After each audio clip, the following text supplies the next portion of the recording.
Thanks, man. That is great. Yo, we're car detailers from Michigan. Yeah? Yeah, yeah. Okay, good. I've That's been. unique. It's very unique. Thank you, man.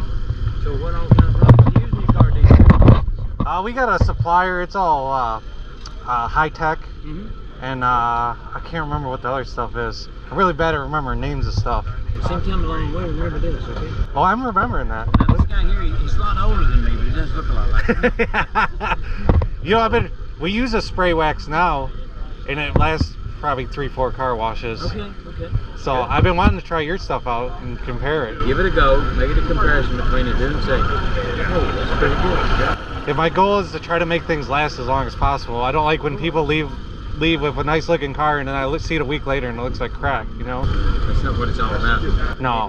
Where they remember you as much as the products. They come right back. We do mostly dealer stuff, so it's kind of slam bag and get it back to them as quick as possible, you know? But there's those certain ones you do with people you want them to last. Exactly. We try to. I also don't like them when they're sitting on the lot and then you see them a week later and they look like crap, you know what I mean? But a lot of your products have a product in it called oleic acid. And oleic acid is a kind of a binder product. It's kind of like Humco lard. I don't know if you remember any of that stuff.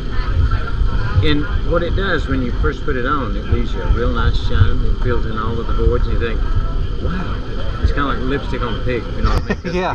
When you wipe that off, you're doing an alcohol wipe, it's like, well, dang, it scratches all back.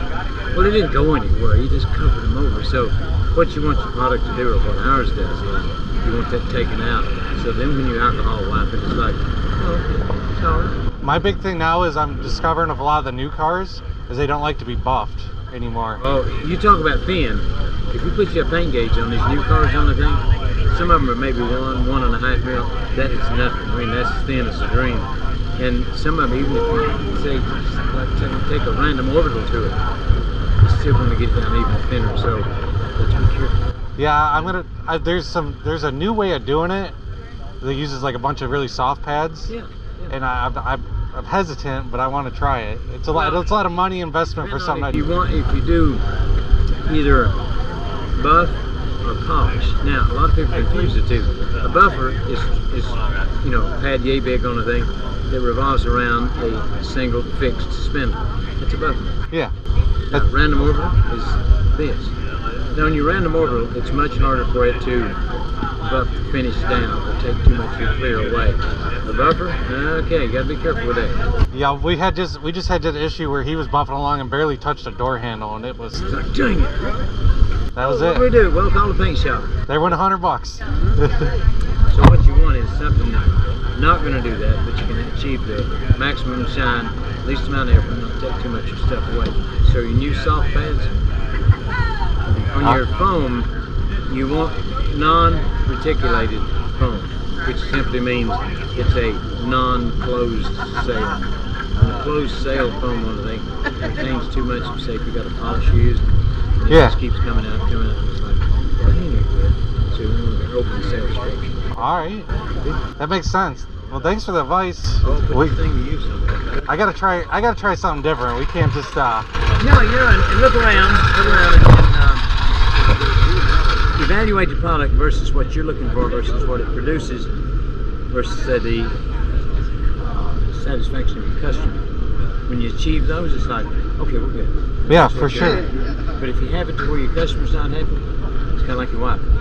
Customer ain't happy, ain't nobody happy. You know what I mean? So Exactly. It's like, have you cleaned you don't clean cars anymore, but if you mess around with like the Eco Sports or anything like that, like trying to clean, the floors just do not clean in them things. I don't care how many times you vacuum it, you blow it. Our cars, and then the ones we have with the company cars, I say the company cars, the ones we have as our staff. Now those I keep clean, but we don't do any outside cars, you know? Yeah. We're running into a lot of different stuff, you know. I do, like on these, if there's enough clear, and I usually ask our painter to leave me an extra coat of clear, or to cut and buff it down, you know? Yeah. But the new ones, there's not enough there. You'll be in trouble. Yeah, for sure. Trouble. Well, like I said, thanks for the advice, man. I appreciate it. Yep, see ya.